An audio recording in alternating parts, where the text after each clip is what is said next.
today's show. I'll be joined by, oh look, it's 8-time All-Star Vince Carter. It's NBA champ Kendrick Perkins. Tim Hardaway Sr. is going to stop by, guys, coming up. Also, Jason Tatum is going to join us to talk about his max extension and how the Celtics are handling this short offseason.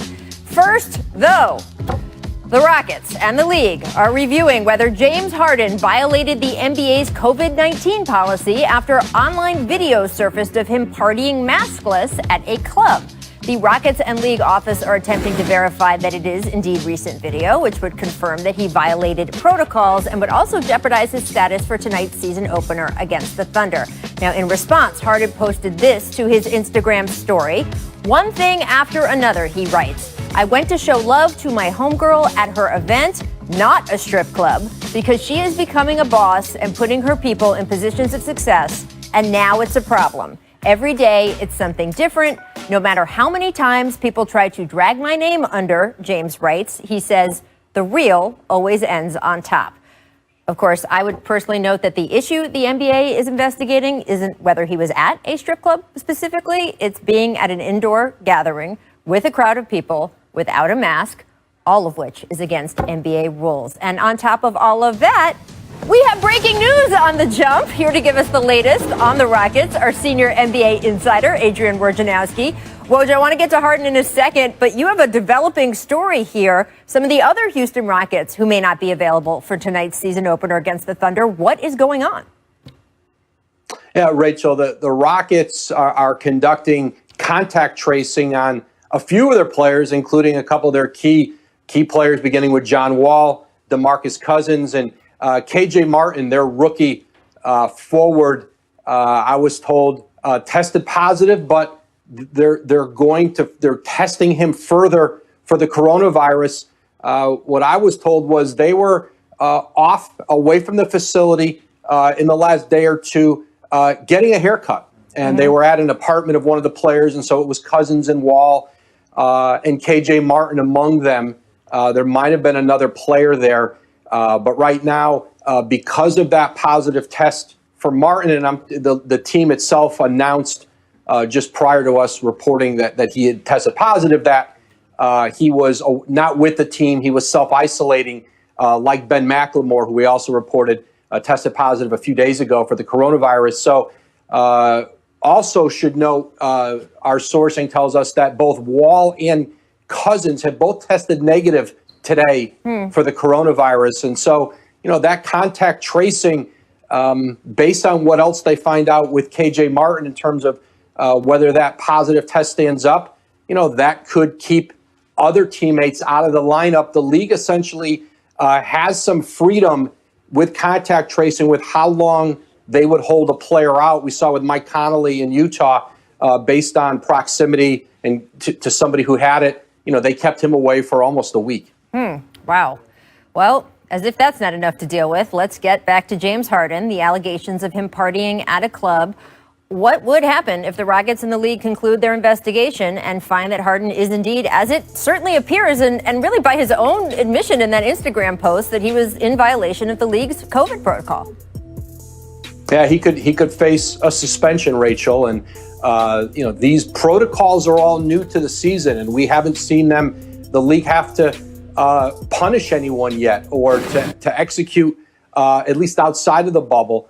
We saw what happened with Daniel House with the Rockets last year inside the bubble, but this is different, and this has been a recurring theme with James Harden leading into training camp, being in Atlanta, being in Las Vegas. And so, now he's self-isolated and tested negative, I believe, 6 consecutive days before he was allowed and cleared into training camp.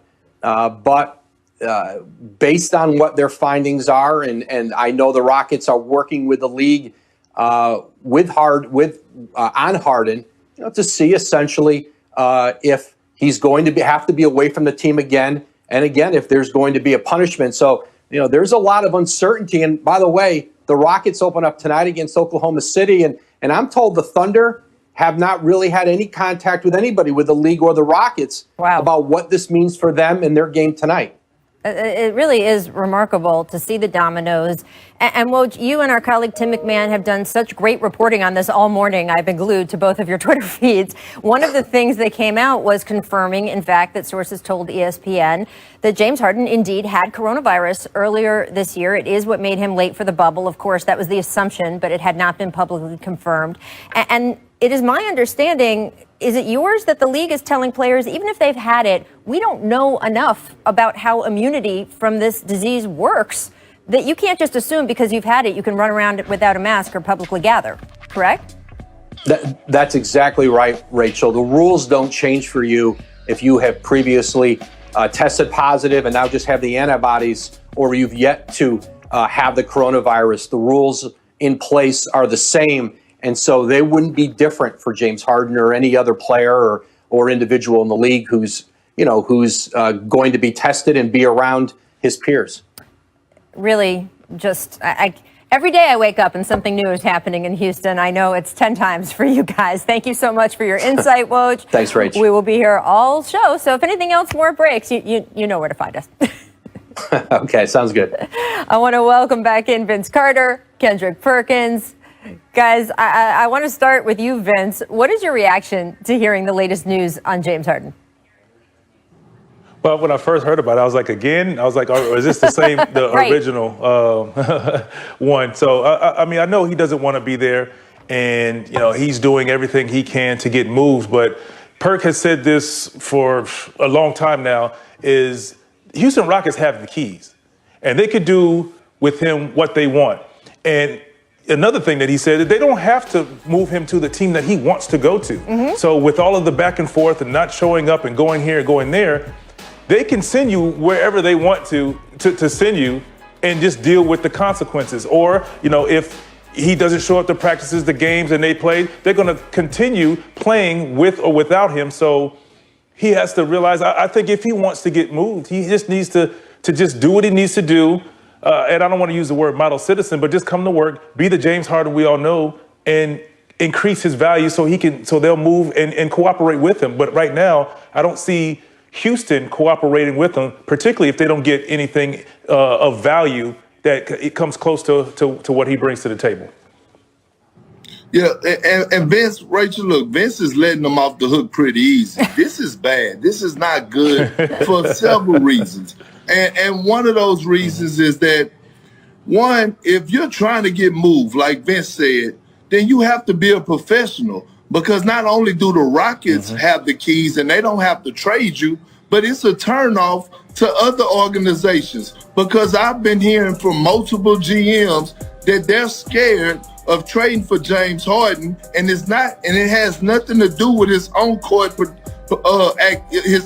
he does on the court is what he does off the court, and they're scared that if they trade him, that he's going to be a bad example in the locker room because of things like this. And here's another thing that makes me so mad about this. And I love James as a person, but he is burning down the bridge for the younger generation. It's guys like Barkley, Magic, Michael Jordan, all these guys who paved the way for guys like James Harden to be making hundreds of millions of dollars. And right now, the way that James is acting, he's acting selfish because, for the simple fact, they have a younger generation that's coming up. And what's going to happen is the owners are going to go to the CBA when it's time to negotiate, and they're going to say, you know what, we got to discuss things like this. And you don't want to do that. You want to keep making it easier for the next generation of kids to be able to get paid hundreds of millions of dollars. So right now, I don't approve of anything that James is doing. And I saw his Instagram post. We're not trying to drag his name through the mud. He's creating these problems himself. We just have to address it. Yeah, I mean, look, again, I want to stress, the NBA in general, there's no morality thing here about its players going to strip clubs, because Gosh, guys, that's been happening for quite a long time. It's right now in coronavirus. It's the same issue with, exactly, you've heard that. You've heard that once or twice, Vince. It's the same issue with Lou Williams. There was no morality judgment about, oh man, he was in a strip club. You cannot be in a place with lots of people right now. You just can't. It puts your teammates in jeopardy. It puts the rest of the league in jeopardy. It goes back to the selfishness that you're talking about. And that's often also really the issue here with the fact that he tested positive before. He's already been through all of this. I understand that for players who have tested positive, and I've heard this from other players around the league saying, well, I have antibodies now. Why do I have to be so limited in my personal life? Shouldn't that just apply to the people who haven't had it yet? It doesn't work like that. You have to think of the whole, not just of yourself. And that is what the NBA may be telling him in terms of a fine or a suspension later today. Yep. And Rachel, I think these guys in general have to understand is that how disappointed will they be, or would they be, if all of a sudden Adam Silver and the NBA come out and say they have to cancel the rest of the season because of this situation, or so many guys have and now that everybody's in an uproar and you're going to start pointing fingers, and they did an unbelievable job in the bubble of not one issue with this. So now you're going to need everybody to buy in and show some discipline. And like you say, it's just not about just you, because it's the bigger picture. Because if they shut the NBA down again, everybody's going to be in an uproar. Yeah. So they got to think about that as well. All right, guys, coming up, we're going to talk a little bit about the action on the basketball court last night. Nets Warriors. Which teams should we be thinking about more with the result of this game? First, though, it's time for our distant replay. This date, 2013, featuring LeBron James. 15 seconds left. LeBron drives in. Ooh. Look at that young gun. That's that skinny drawing right there. I don't know if anyone has specifically done one of those studies for NBA fans, but from what I saw last night, that number might be even lower.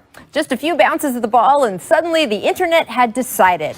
The Nets, apparently the best team ever assembled. The Warriors are supposedly in horrible, unrecoverable from trouble. The Clippers are on a mission this season, and the Lakers apparently just have a championship hangover. Of course, none of these first impressions will likely turn out to be entirely true. The Clippers, as you may remember, also beat the Lakers pretty soundly in the opening game of last season, and well, we know how that all eventually panned out. But there are still some things we can take away from last night, starting with the Nets, who did indeed look like they will be a tone setter at the top of the Eastern Conference. Kevin Durant had 10 points in less than 5 minutes last night, including that beauty. Whew, yeah.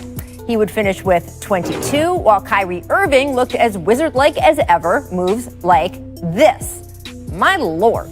The Nets also showed off their depth. 6 guys scored at least 8 points, including 20 for Karis LeVert. And thanks to the NBA's new expanded roster rules, the team even set a record by having all 15 of their active players see the floor.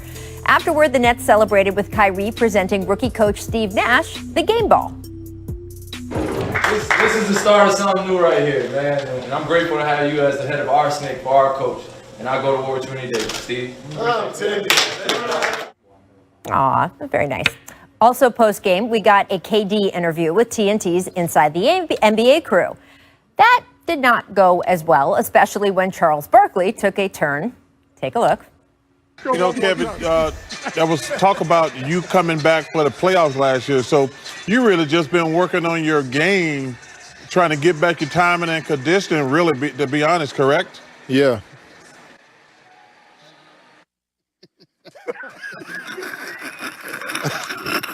Come on, man. What you do to me? I don't do anything. You know you been saying stuff, but we don't know you said it. I've never seen anybody give you just a one-word answer, man. What's up? Now, to be fair, Chuck only asked Kevin a yes or no question, and KD answered it. But the fact that he didn't elaborate further became, well, a topic of conversation in the studio for the rest of the night. That's my question, Chuck. Anything, just ask me. What time is it, Chuck? I mean, hey, Shaq, you think y'all go away? Hey, Shaq, how was the shopping spree for the kids? Pretty good. If you're not there. Hey, Shaq, ask me a question. Charles, how many gifts did you buy for Kitty this year? None. End of the highlights Kitty, we go. Kitty. Yes. Kitty, how your kids doing? Good. Okay. Yeah, even Draymond Green chimed in. That is a lot of laughing, crying faces there. Now, Green did not chime in on all the talk about how the Warriors had just been schooled, although Steve Kerr did, joking it was some sort of basketball karma for all the times the KD Warriors had done that to other teams in recent years. Still, I would caution anyone from making one of those 7-second rushes to judgment on Golden State. No, the Warriors are clearly not an elite team right now. Without Klay, we knew that already. They are also likely not as bad as what we saw last night, which was rookie James Wiseman's first game, and a game Draymond didn't even play.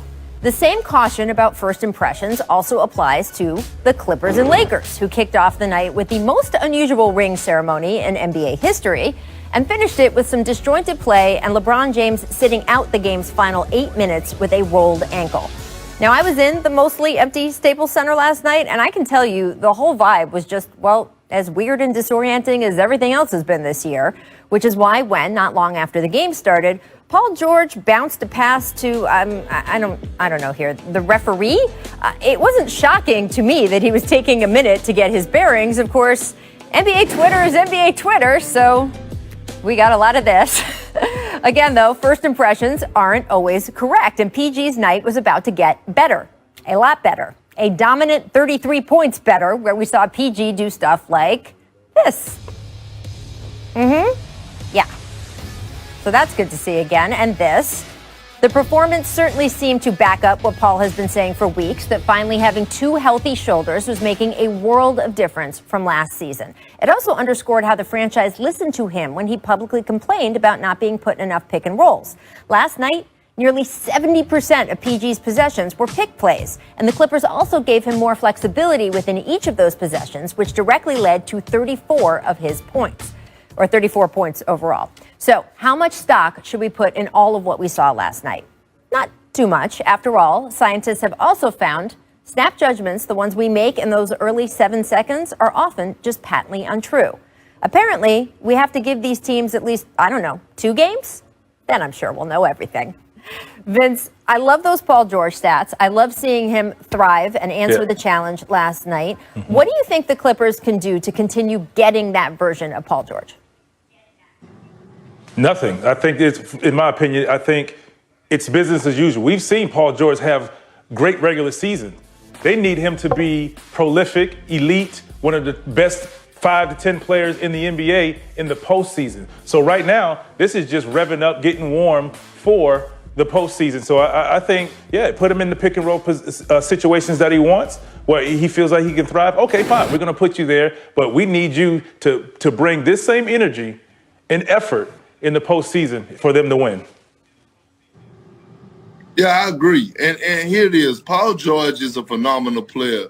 No one could take that from him. He's an elite two-way player, one of the elite two-way players in the game today. I think the biggest challenge for Paul George is his mental.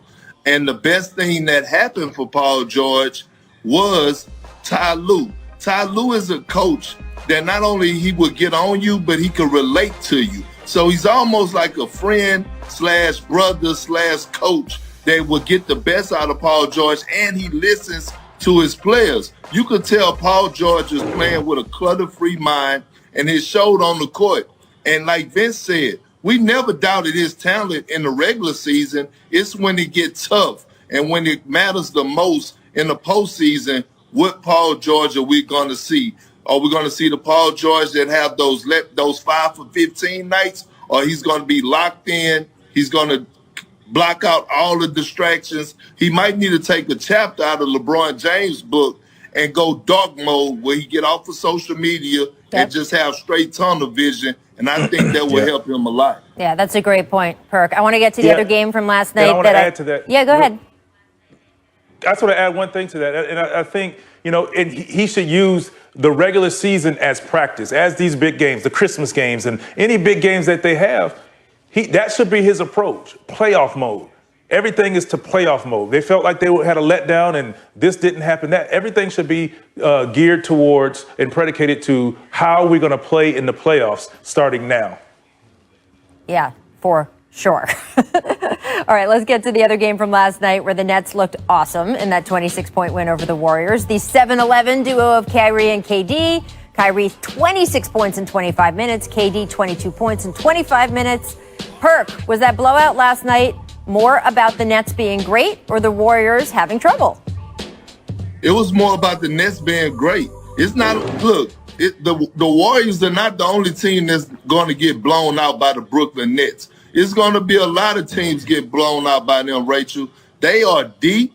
Kyrie and KD are on a mission right now. Look, Kyrie could burn all the sage that he wants. He could sit Indian style. I don't care what he do off the court. When he get between those lines and he play this type of basketball, the Nets are going to be tough to beat. And I love what Steve Nash is doing right now by bringing Karis LeVert off the bench, because he could possibly win Sixth Man of the Year because he's a bucket. Yes. But look, the most important thing I was impressed about, the ball movement. Guys were not playing my turn basketball. They were letting it go. They were flowing through the offense and not forcing anything. And by the way, on the defensive end, their energy was there, and it was set by Kevin Durant, blocking shots and taking charges. The Brooklyn Nets are really, really scary to anyone, but they're coming out of the East. I tell you that much. Ooh, all right, Vince. What about you? And say it. And I tell you, it could go either way. Depends on what side of the spectrum you're on. But I definitely think it's about the Brooklyn Nets and what they have to offer. And just think about this: the last 2 years, they made the playoffs, and they did not have Kevin Durant, and they did not have Kyrie Irving. Right. So now you're adding prolific superstars to this team, and all you need now is adjustment to getting these guys to buy in. I agree with bringing Karis LeVert off the bench as another scorer. So when you bring one of those guys, KD, Kyrie, out, and you bring Karis, then you still have two scorers, or you can put him in there and feature him by himself. So they have so many options. Defensively, they're very good. And you see, like you said, Kevin Durant has bought in and in position. And there was one situation where he missed a tag, a bump, and then he ended up getting a foul. Mm-hmm. And he said, and he admitted his wrong to the bench and to the coach. And I think that's the start, first of all, of a good defensive team. And players like that admitting their wrongs now can translate to good things later on down the line. See, that's fascinating to me. I didn't catch that moment, Vince. I love hearing that, though, because one of the concerns about this Nets team, right, has been that defensively they're not as strong. They're not set up to be as strong as they are offensively. And can they bring that level up? Now, we saw with the Lakers last year, if you took the numbers of all the players the season previous, they didn't look like they would be a good defensive team. But guess what? Well, they buckled down and played great defense. And you think the Nets can do the same, Vince? Well, Rachel, I'm going to say this. Even if they're not great individual defensive players, team defense is most important. What are your strengths that they have on their defense? They're shot blockers. So you just need to be solid, not get beat on the first dribble, and funnel everything down to your big guys, to your shot blockers. You have two elite shot blockers behind you, so you just need to be solid. Mm-hmm. You don't have to be locked down. You have to be a two-way player.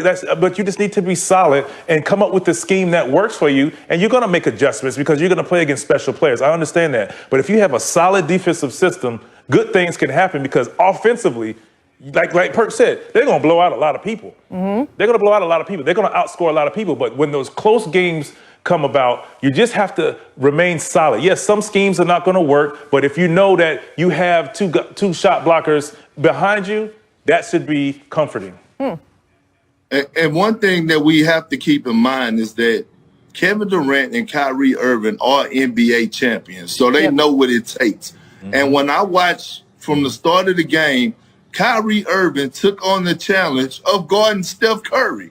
He guarded Steph Curry. He picked him up, and I said, you know what? This team is locked in.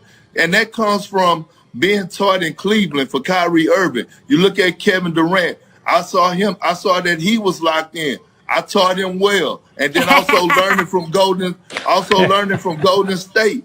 What people don't give Kevin Durant enough credit for is that he is a leader. Mm-hmm. He's a leader. So Steve Nash could hold Kevin Durant accountable, and Kevin Durant could accept it. Everyone else now could be held accountable by Steve Nash. And you could tell they was tied on one string defensively, and it was very impressive to watch. Yeah, absolutely fascinating to see this develop. The Nets, of course, one of our Christmas Day teams. we've got our annual Christmas Day tradition here on ESPN and ABC. 5 amazing matchups available on the family of networks and the app. One of the games you'll see, Nets Celtics. I spoke to Celtics All-Star Jason Tatum just a little bit ago. Take a listen.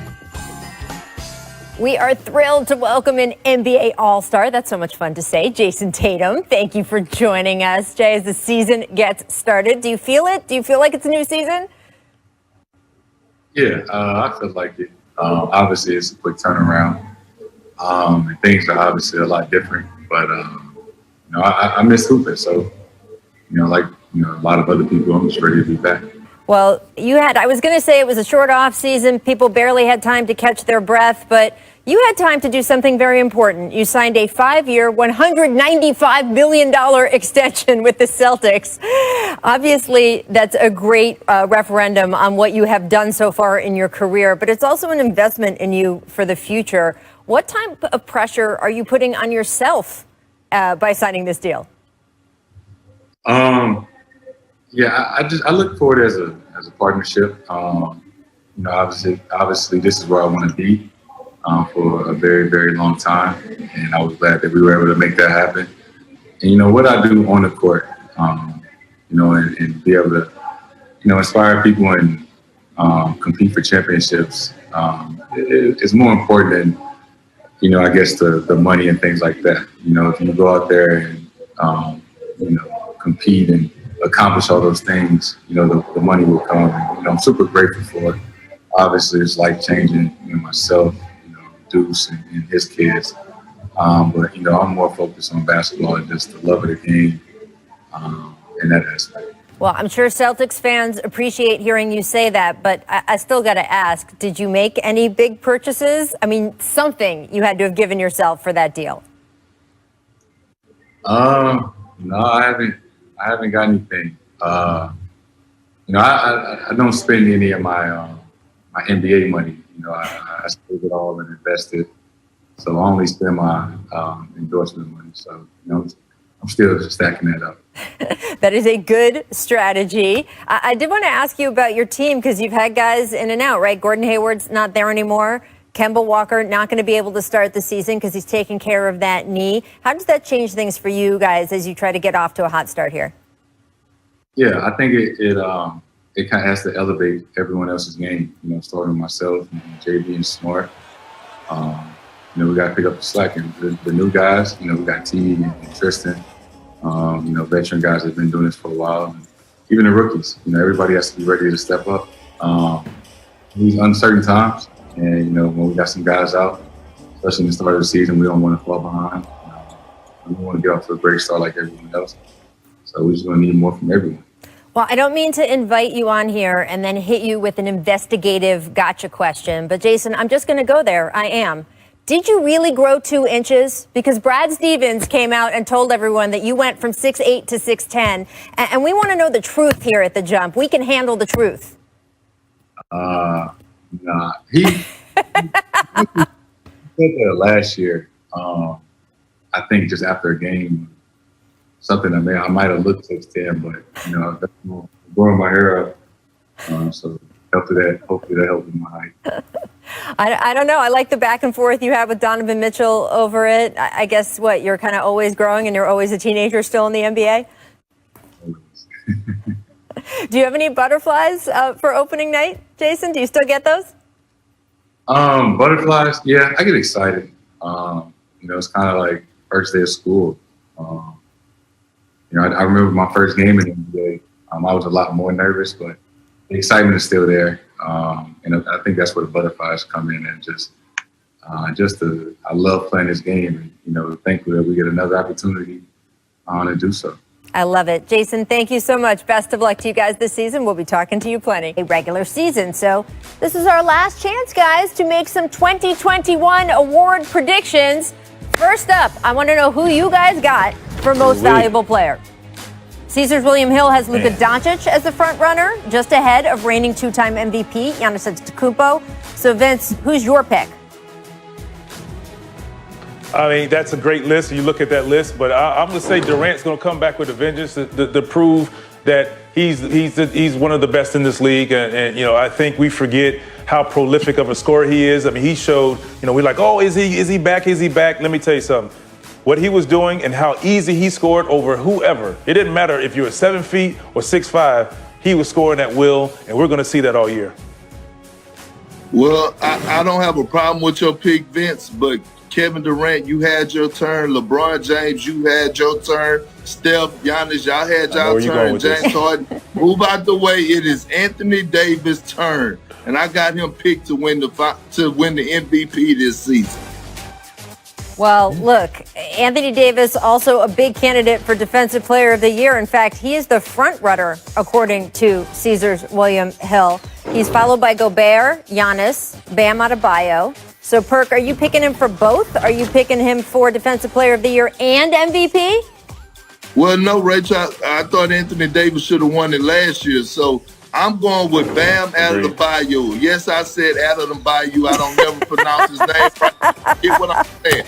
He is a guy that could guard 1 through 5. He's a great rim protector. I love the way he anchors that Miami Heat defense, and I'm expecting big things out of Bam defensively this year for the Miami Heat.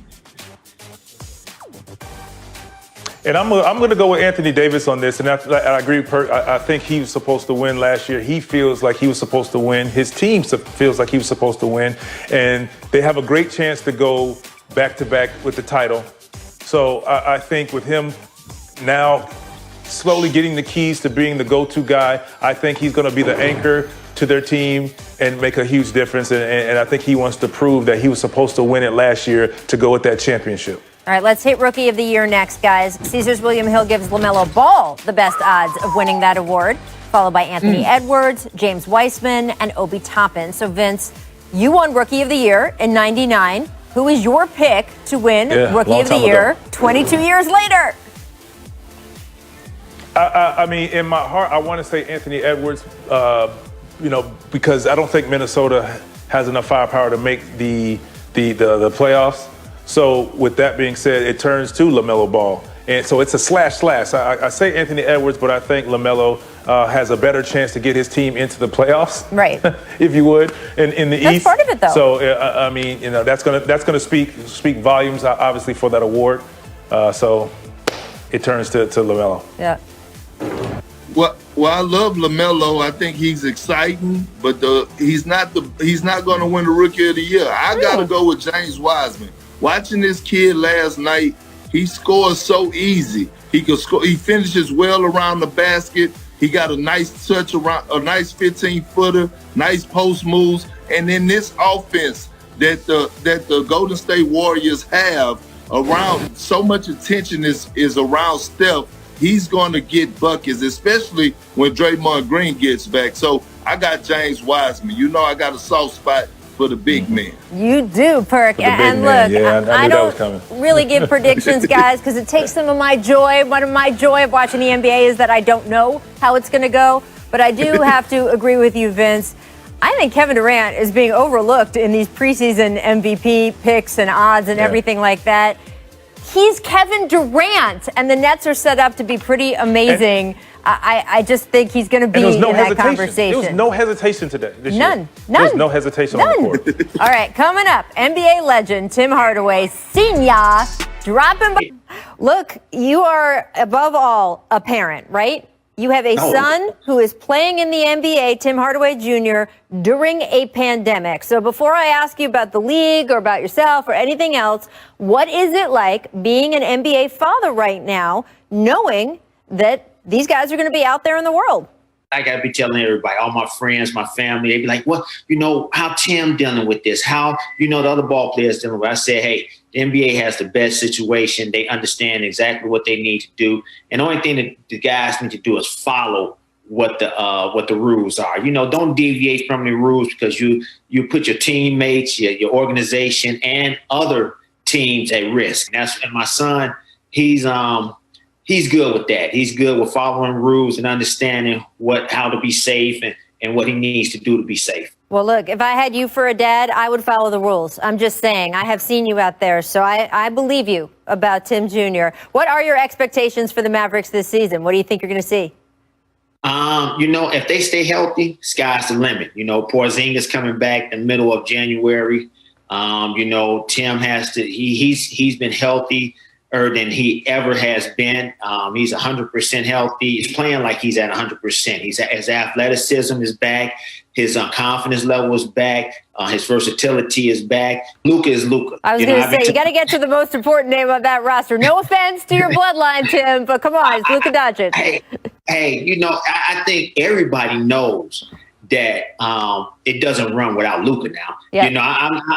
Even though I'm biased and everything, I want my son to excel in everything and have a great season. But everything runs through Luka, and Luka is a MVP candidate, the favorite to win MVP, which he should be. He goes out there and throws up a triple-double each and every night.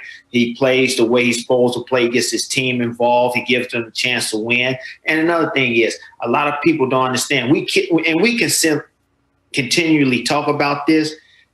The guy, he knows how to play because he's been in this situation since he was 12, 13 years old. He's been playing against pros and pressure situations since he was 12 and 13 years old. So this doesn't faze him. Nothing rattles him. If you try to beat him up, he's that big guy, physical 6'9", that he go down there and take a little beating and hit you with some stuff too and make plays.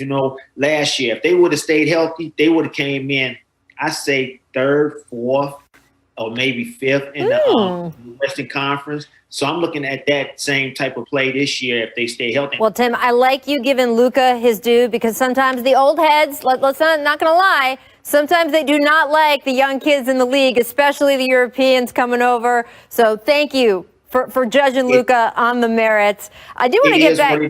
Yeah, it is what it is, and that's the truth. Some guys don't like to, they like to sugarcoat. I'm going to tell you the truth. Luka is a guy to reckon with, and he should be an MVP candidate. 90s basketball got a huge resurgence when The Last Dance was on TV. Everyone wanted to know everything about all y'all's business. What was that like for you in the middle of a pandemic in one of the craziest years ever? Everyone wants to know all about what happened in 90s basketball all of a sudden. It was great. It was some of the best basketball, I think, in the world, in the universe. Man, it was fierce competition out there each and every night. You had to bring it. And what made 90s basketball was the physicality of how you had to play and how you had to understand and really, really, really teach yourself and watch other teams, how they will play you and how you can play against them and how you can stop them. You just had to be a student of the game. You had to learn a lot of things about the game, and you had to work on your game. It was just intense basketball, and I wouldn't change it for the world. I loved the competition in the 90s against Jordan, against Reggie Miller, against the Knicks, against Kobe, against my best friends, Mitch Richmond and Chris Mullins. I just enjoyed the 90s. Absolutely. Tim, thank you so much for being here. I love talking about the old days with you and the new look guys, too. We appreciate it, and I know you will be in front of your television on Christmas Day with your Mavericks gear on.